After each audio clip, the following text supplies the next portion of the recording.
প্রতিষ্ঠার ১.৫ যুগেও বাস্তবায়ন হয়নি বেগম রোকেয়া বিশ্ববিদ্যালয়ের মাস্টার প্ল্যান। পিছু ছাড়েনি বিতর্ক। অনুমোদন নেই এমফিল পিএইচডি গবেষণার। আছে জাল জালিয়াতিতে শিক্ষক কর্মকর্তা নিয়োগের অভিযোগও। বিশ্ববিদ্যালয়টিকে ঘিরে প্রজ্ঞা, মেধা ও ক্ষমতাসম্পন্ন জনশক্তি গড়ে তুলে এই অঞ্চলের মানুষের আর্থসামাজিক উন্নয়নের যে প্রত্যাশা ছিল তা হয়ে উঠছে না। রফিকুল ইসলামের প্রতিবেদন। ২০০৮ সালের ১২ অক্টোবর একটি ভাড়া ক্যাম্পাসে পথ চলা শুরু হয় রংপুর বিশ্ববিদ্যালয়ের। ২০১১ সালে নাম বদলে রাখা হয় বেগম রোকেয়া বিশ্ববিদ্যালয়।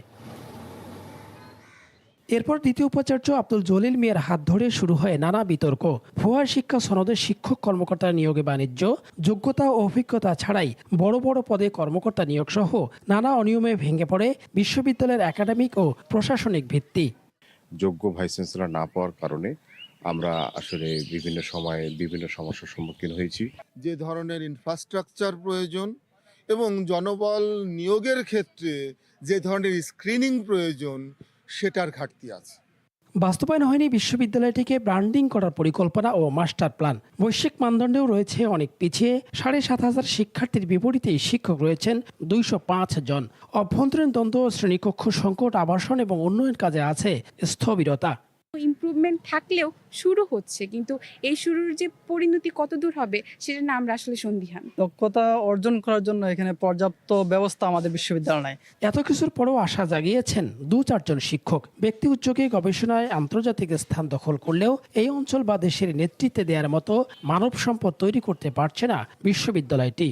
যদি এরকম শিক্ষক পাওয়া যায় অভিজ্ঞ, যাদেরকে একটু স্বল্প সময়ের জন্য নিয়ে আসা যায় দেশ বিদেশ থেকে, এবং তারা যদি এখানে শিক্ষা গবেষণার কাজের সঙ্গে যুক্ত হন, তাহলে এখানকার শিক্ষক তথা শিক্ষার্থী সবাই উপকৃত হবে। এর ভিতর দিয়ে এই বিশ্ববিদ্যালয়ের শিক্ষা গবেষণার মান আরেক ধাপ উন্নত হতো। এতদিনও বিশ্ববিদ্যালয়ের প্রতিষ্ঠার উদ্দেশ্য বাস্তবায়ন না হয় মনক্ষুণ্ণ শিক্ষাবিদরা। রাজনৈতিক উদ্দেশ্য ডক্টর আব্দুল জলিল মিয়া অনেক চেষ্টা করে এখানে এলেন এবং এর পিছনে অনেক ইতিহাস আছে। সেই ইতিহাস বলতে চাই না, কারণ তার মধ্যে কিছু নোংরামির স্পর্শ আছে। তবে সব সংকট কেটে সামনে এগিয়ে যাবার স্বপ্ন দেখছেন বর্তমান প্রশাসন। একটি একাডেমিক মাস্টার প্ল্যান তৈরির উদ্যোগ আমরা নিয়েছি।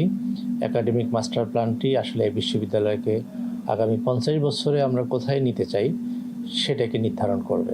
শিক্ষকরা যেরকম গবেষণায় লিপ্ত থাকবে, শিক্ষা আমাদের একাডেমিক কার্যক্রমের পাশাপাশি, এবং শিক্ষার্থীদেরকেও সেই গবেষণা সম্পৃক্ত করার জন্য তারা উদ্যোগী হবেন। জুলাই বিপ্লবের সূতিকাগার বেগম রোকেয়া বিশ্ববিদ্যালয়। অনিয়ম আর দুর্নীতির বিরুদ্ধে বুক উঁচিয়ে প্রাণ হারিয়েছিলেন এই বিশ্ববিদ্যালয়ের শিক্ষার্থী আবু সাইদ। তার এই বিশ্ববিদ্যালয় যেন বিশ্বের বুকে আলো ছড়ায়, সেই প্রত্যাশা সবার। রফিকুল ইসলাম, দেশ টিভি, বেগম রোকেয়া বিশ্ববিদ্যালয়, রংপুর।